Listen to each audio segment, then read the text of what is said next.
Alexander आया, porous को हराया, पोरस को बंदी बनाया, फिर पूछा कि तुम्हारे साथ कैसा बर्ताव किया जाए, जैसा एक राजा दूसरे राजा के साथ करता है। पोरस को छोड़ दिया, वापस गया। रास्ते में एक ट्राइबल ने उसके ऊपर अटैक किया, जिसमें उसको चोट लग गई, और चोट लगने के बाद वो घायल हो गया, और रास्ते में अलेक्जेंड्रिया में उसकी डेथ हो गई।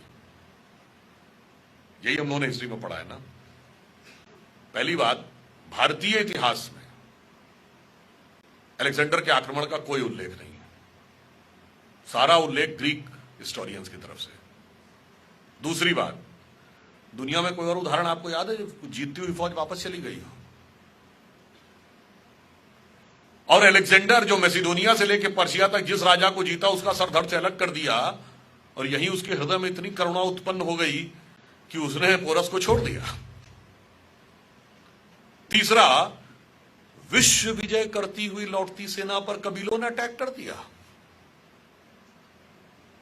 हकीकत यह रही होगी कि जो अलेक्जेंडर और पोरस की कहानी सुनाई जाती है वो भारतीय परंपरा के अनुरूप ज्यादा है। हमारे यहां राजा हारता था, दूसरा राजा कहता था सम्मान पूर्वक रहो और जाओ, छोड़ देता था।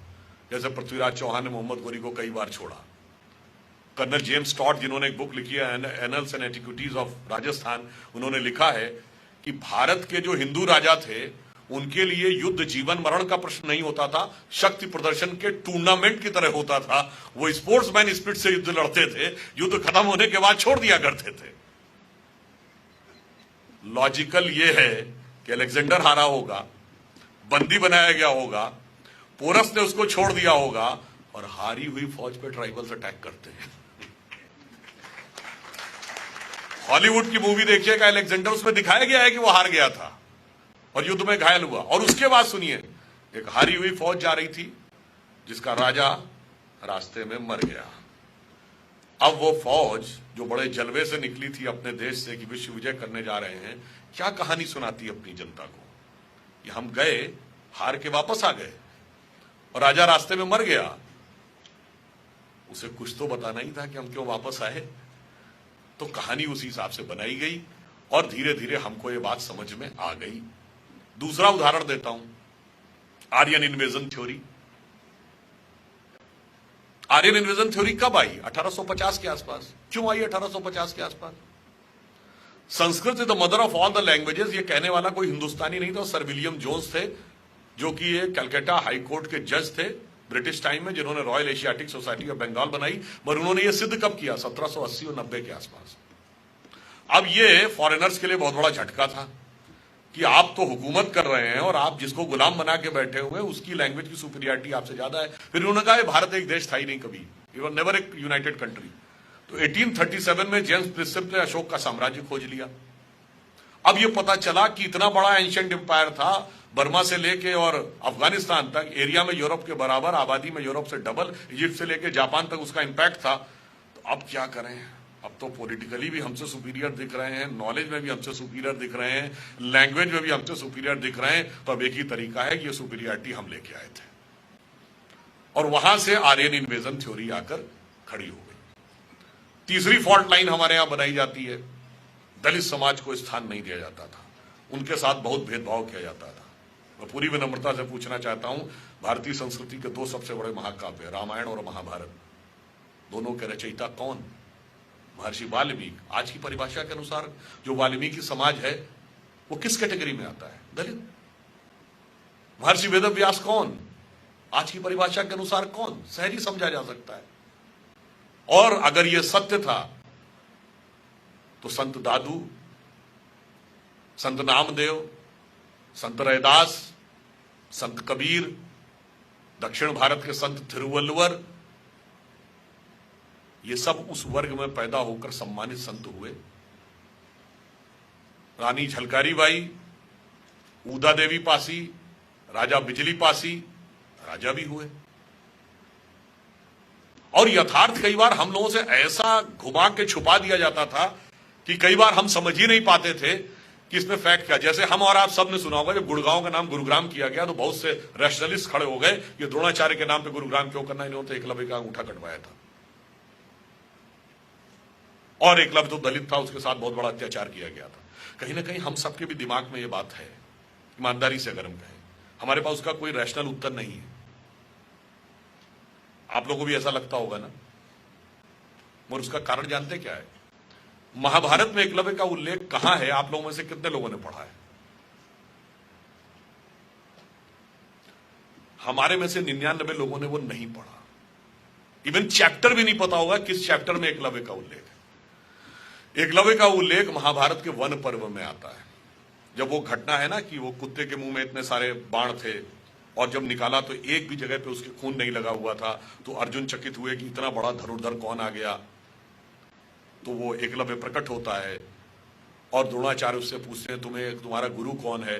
तो वो कहते हैं आप ही है मेरे गुरु। उन्होंने कहा मैंने तो तुम्हें देखा नहीं, मैंने तो कभी जाना नहीं, तुम गुरु कैसे हो गए? एकलव्य वो पूछते हैं बालक तुम अपना परिचय दो।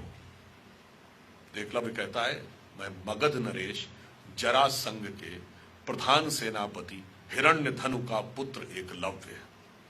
He was a son of the chief of the arm forces of Magadh. अब दो में से एक बात मान लीजिए, जो कहते हैं या तो मान लीजिए कि दलित कमांडर इन चीफ होते थे या एकलव्य दलित नहीं था, और दोनों ही नहीं मानेंगे और दोनों ही बातों को अपने अपने हिसाब से प्रयोग करेंगे। और वहां पर उल्लेख ये नहीं है कि तीर चलाने से किसी को रोकना है। तीर तो भील भी चलाते थे। याद करिए महाभारत के अंतिम समय में, पुरुष बलि नहीं होते समय हो तो बलवान, भीलन लूटी गोपिका सोई अर्जुन सोई बान। बात यह थी कि दिव्य अस्त्र यानी डिवाइन वेपन्स वो चलाने का अधिकार किसके पास होना चाहिए? Chief of the arm forces के पास होना चाहिए। क्या एटम बम रहता तो पोजीशन में आर्म फोर्सेस के है, न्यूक्लियर बटन किसके पास रहता है? Chief of the arm forces के पास नहीं। किसके पास रहता है? प्राइम मिनिस्टर के पास। तो दिव्य अस्त्र का संधान सिर्फ राजा करेगा, यह सिद्धांत है। And it has to be ensured that alone and alone commander in chief should not have authority to execute that type of weapon. It has to be ensured. तो वो उसका प्रतीक था। चलिए अन्याय हुआ, उसको प्रस्तुत किया गया अन्याय होने के रूप में। फिर द्रोणाचार्य की डेथ कैसे हुई? जब द्रोणाचार्य को अपने पुत्र अश्वत्थामा के मृत्यु का समाचार मिलता तो उन्होंने सारे अस्त्र शस्त्र सिखाए थे। उन्हें क्रोध आता है, अभी लो ब्रह्मास्त्र का संधान करता हूं, खत्म करता हूं पांडवों की सेना। जैसे ही वो संधान करते हैं तो भरद्वाज ऋषि समेत उनके पूर्वज प्रकट होकर कहते हैं क्या कर रहे हैं भाई, ये मर्यादा का अतिक्रमण है। You are not the owner and executor of this knowledge, you are the trustee of this knowledge. Like atom bomb बनाता कौन है? डीआरडीओ। टेक्नोलॉजी किसके पास है? डीआरडीओ के पास। चलाने का अधिकार किसके पास होगा? प्राइम मिनिस्टर के पास। Cabinet committee on securities will take a decision when it is to be used. The same thing was there. Dronacharya was DRDO, Eklavya was chief of the arm forces, but it has to be ensured that the nuclear button should always remain with the king. अब द्रोणाचार्य को लगता है कि अब अगर मैंने संधान नहीं किया तो पुत्र के मृत्यु का बदला नहीं ले सकता, और किया तो मर्यादा का हनन होता है। तो वो मर्यादा का हनन नहीं करते हैं, निराश होकर सारे अस्त्र शस्त्र छोड़कर जमीन पर बैठ जाते हैं और उनका सर काट दिया जाता है। So the fundamental principle is कि दिव्य अस्त्रों का संधान सिर्फ हेड ऑफ द स्टेट करेगा। इसके अनुपालन के लिए यदि एकलव्य का अंगूठा कटा तो उसी के अनुपालन के लिए द्रोणाचार्य का सर कटा।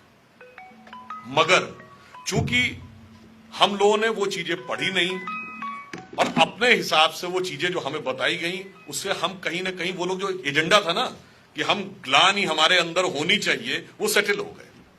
दूसरा इशू बताया जाता है साहब, सीता जी को भगवान राम ने भेज दिया, बड़ा गलत काम किया, तो महिलाओं के साथ इतना बड़ा अत्याचार होता था, उनको वन भेज दिया, वनवास दे दिया। ठीक है साहब, सीता जी को तो वनवास भगवान राम ने भेजा। ये राम को वनवास किसने भेजा था? कैकेयी ने भेजा था ना। अब बताइए, दुनिया किसी वर्ल्ड की किसी कल्चर में एक वुमेन की इतनी पावर थी कि राजा को अपना डिसीजन बदलना पड़े, सौतेला बेटा उसकी वजह से जंगल में जाने को तैयार हो जाए, और राजा दशरथ ने पुत्र भी छोड़ा और प्राण भी छोड़े। एक कहावत है ना, प्राणन ते सुत अधिक है और सुत ते अधिक परान, और ते दूनो दशरथ तजे वचन न दीनो जान। यानी लोग कहते हैं ना सबसे ज्यादा प्यारा क्या होता है, प्राण या बेटा, और वो दोनों ही उन्होंने छोड़े मगर वचन नहीं छोड़ा। ये पक्ष नहीं बताया जाता है।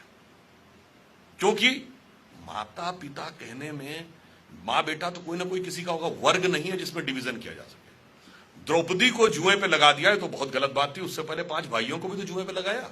बताइए, हस्बैंड वाइफ का एक दूसरा ज्यादा हक है या भाइयों का? मगर भाई भाई को नहीं बना सकते, भाई भाई कोई ग्रुप नहीं है समाज में। मैं किसी का भाई हूं, कोई मेरा भाई है। पर स्त्री पुरुष 2 वर्ग हैं, इसमें टकराहट पैदा करो, जितना टकराहट पैदा कर सको। और ध्यान नहीं रहता होगा बहुत सी चीजों में, रामायण और महाभारत दोनों का अंत कहां पे होता है? रामायण का अंत भगवान राम के राज्याभिषेक पे नहीं होता।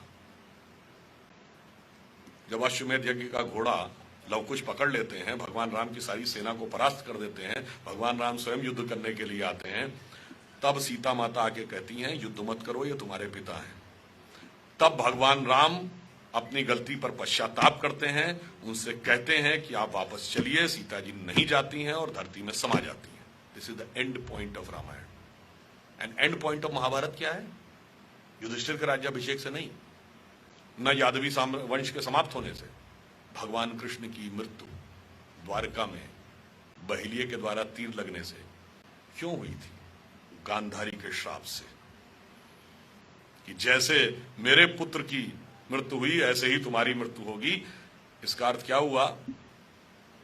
दोनों ही महाकाव्य ईश्वरी शक्तियों की आसुरी शक्तियों पर विजय पर समाप्त नहीं हो रहे हैं, ईश्वर के ईश्वरत्व पर स्त्री के सतीत्व की विजय पर समाप्त हो रहे हैं। मगर इसके बावजूद हमें दूसरे ढंग से बताया गया। मैं सिर्फ ये कहना चाहूंगा, जितने भी फॉल्ट लाइंस हैं, आप थोड़ा थोड़ा एनालिसिस, इसमें मैंने आपको कोई भी ऐसी चीज नहीं बताई जो आप सबको नहीं पता थी। केवल यह है कि हमने उसका कनेक्शन नहीं एस्टैब्लिश किया था। कनेक्शन एस्टैब्लिश करिए, एवरीथिंग विल बी क्लियर। और मैं सिर्फ ये कहना चाहता हूं अंत में, परिवर्तन का काल चल रहा है और परिवर्तन का दिशा निर्देश उंगली करती है। उंगली को सही ढंग से प्रयोग करेंगे तो सही दिशा में देश जाएगा। और यह भी आप तय मान लीजिए कि ये डिसाइडेड है, this is decided by destiny कि ये होना है। आप कहेंगे कैसे मान ले जी? मैं आपसे पूछता हूं, 1 जनवरी 1901 को जब इस देश में सूरज उगा तो इस देश में किसकी सरकार थी? अंग्रेज की। 1 जनवरी 1951 को किसकी सरकार थी? कांग्रेस की। और 1 जनवरी सन 2001 को जब 21वीं सदी के पहले सूरज की पहली किरण इस धरती पर पड़ी तो किसकी सरकार थी? अटल जी के नेतृत्व में हमारी सरकार थी। और अगले दशक में मोदी जी के नेतृत्व में स्पष्ट बहुमत आया। इसका मतलब क्या हुआ? यह नियति का संकेत है। This is the design of destiny. जिस तरफ हम जा रहे हैं, जो मैंने पहले कहा था, हर 20 साल में बदल रहा है। अब आप ये समझ लीजिए कि भगवान कृष्ण ने भी जब गीता में पूरा उपदेश दे दिया था, उसके बाद भी अर्जुन को कॉन्फिडेंस नहीं आया था।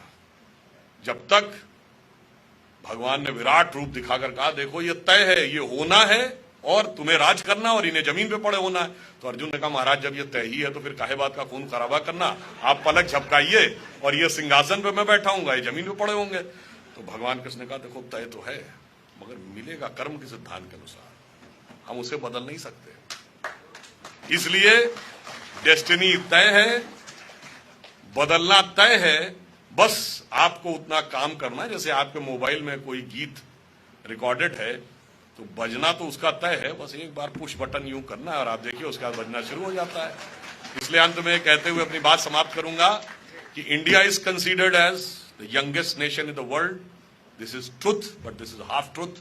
The full truth is that we are youngest nation and the oldest civilisation. We are having a promising future and the golden past. And it is only India which can give the solution to the entire world for all when it is called the clash of civilizations. We are the only having capability to give a coherence in the various clashes because we are having capability to create coherence in the divergent issues. इसलिए मैं सिर्फ ये कह के समाप्त करूंगा कि गौरवशाली था भूत, भविष्यत भी महान है। गौरवशाली था भूत, भविष्यत भी महान है, अगर संभालें आप उसे जो वर्तमान है। धन्यवाद।